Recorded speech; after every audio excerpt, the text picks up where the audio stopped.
Beton należy regularnie podlewać wodą przez co najmniej 7 dni po wylaniu betonu, aby zapewnić odpowiednie warunki dojrzewania i osiągnięcia optymalnej wytrzymałości. W przypadku bardziej wymagających konstrukcji lub w trudnych warunkach atmosferycznych zaleca się przedłużenie tego okresu do 14 dni. Także dzisiaj cały dzień zraszania.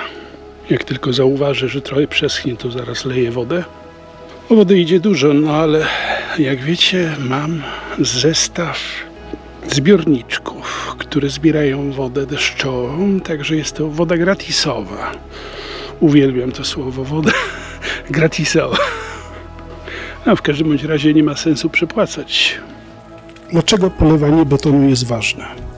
Zabezpieczenie przed szybkim odparowywaniem wody. Beton wymaga odpowiedniego nawodnienia, aby proces hydratacji, wiązania cementu, przebiegał prawidłowo.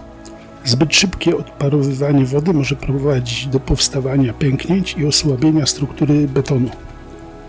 Zwiększenie wytrzymałości. Odpowiednia ilość wody w betonie pozwala na równomierne i pełne wiązanie cementu, co zwiększa ostateczną wytrzymałość konstrukcji. Zapobieganie skurczom.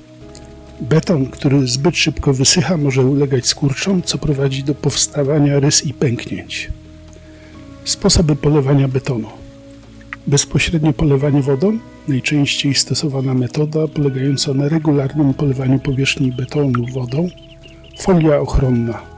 Można również pokryć beton folią ochronną, aby ograniczyć parowanie wody, ale należy wówczas także polewać wodą beton pod folią. Mokre płachty. Stosowanie mokrych płacht, które są regularnie nasączane wodą, pomaga utrzymać wilgotność powierzchni. Częstotliwość polewania. W pierwszych dniach beton powinien być polewany co kilka godzin, zwłaszcza w upalne dni. W miarę upływu czasu można stopniowo zwiększać odstępy między polewaniem. To by było na tyle. Ja Was serdecznie pozdrawiam i do zobaczenia w następnym filmie.